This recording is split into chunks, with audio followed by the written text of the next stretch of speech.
बिस्मिल्लाहिर्रहमानिर्रहीम अस्सलाम वालेकुम। की हाल है तुहाडा? सब ठीक ठाक हो? अज आप बनावांगे बड़ी ही मज़ेदार ते बड़ी कमाल दी टिंडे दी सब्ज़ी। इनू बनाने दा तरीका बिल्कुल ही डिफरेंट है। जो तुसी इस तरीके नाल बनांदे हो तो एक तो तुहाडी सब्ज़ी बड़ी ही मज़े दी बनेगी ते झटपट तैयार हो जाएगी। दूसरा आपां इहदे विच बिल्कुल भी पानी नहीं पावांगे, बगैर पानी तो बहुत ज़्यादा मज़ेदार टिंडे दी सब्ज़ी बन के ते तैयार हुंदी है। तो बस फिर बिना टाइम ज़ाया कीते आप अपनी इस रेसिपी नूं बना लैंदे आं। ते इनू बनाने वास्ते आपां ले लिया एक अदद कढ़ाई, तो उहदे विच पा लिया मैं तकरीबन अद्धा कप सरों का तेल। तो जिवें ही तेल थोड़ा गर्म होएगा आप इहदे विच पा देवांगे 3 मीडियम साइज़ के प्याज।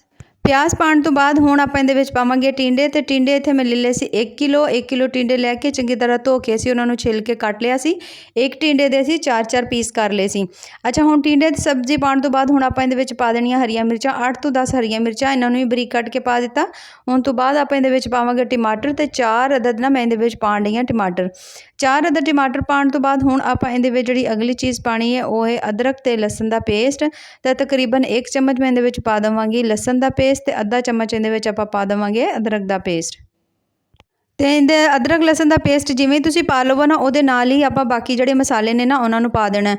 तुसीं भी कहंदे होवोगे कि किड्डी अजीब जी सब्ज़ी बनदी है, पर इस तरीके नाल सब्ज़ी बहुत ज़्यादा मज़ेदार बनदी है। तो तुसीं भी इस तरीके नूं ज़रूर एक बारी ट्राई करिया जे। 1 चम्मच असीं विच पाता नमक, अद्धा चम्मच असीं पा दित्ती इहदे विच हल्दी, ते जिहड़ी लाल मिर्च है तुसीं अपने टेस्ट दे हिसाब नाल भी पा सकदे हो। मैं तकरीबन अद्धा चम्मच जिहड़ी है ना लाल मिर्च भी पा दित्ती है। लाल मिर्च पाने तो बाद हुण तुसीं देख सकदे हो माशाअल्लाह सब्ज़ी साडी पकनी शुरू होई है। ते हुण आपां किसी भी चम्मच दे नाल पहले ते इन्हां सब चीज़ां नूं मिक्स करांगे। टमाटर ने, हरियां मिर्चां ने, अदरक ने, जिन्ने मसाले आपां पाए ने सब नूं मिक्स करांगे। इहदे विच असीं किसी गर्म मसाले दा, जीरे दा यूज़ नहीं करना। बिना किसी भी मसाले नूं पाए, बिना पानी पाए तुसीं यकीन करो जदों तुसीं इस तरीके नाल सब्ज़ी बनाओगे तो मैं गारंटी नाल आख सकनी आं तुहाडा बार-बार इहनूं बनाउण नूं दिल करेगा। ते इत्थे तुसीं देख सकदे हो आपां इन्हां सब चीज़ां नूं चंगी तरह मिक्स कर लिया, ते बड़ी सोहणी ते साडी सब्ज़ी बनदी पई है।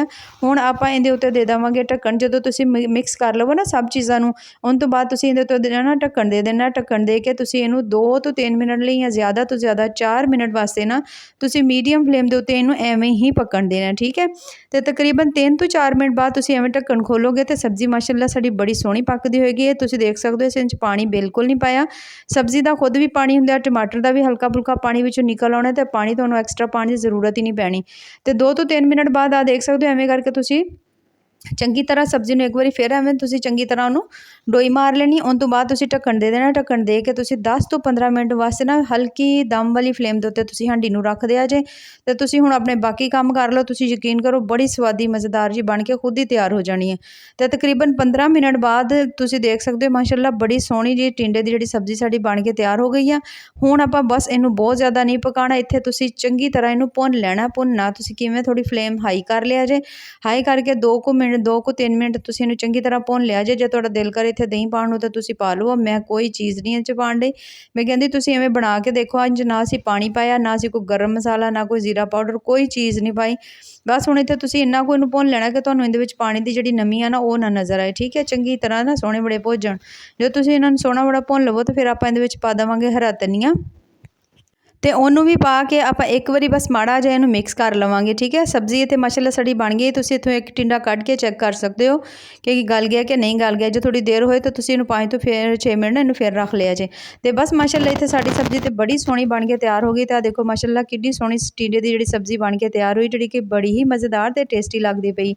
ते तुसीं भी ज़रूर इस तरीके दे नाल बनाया जे। ते तुसीं सानूं ज़रूर दस्सिया जे तुहानूं साडा अज दा तरीका किवें दा लग्गा।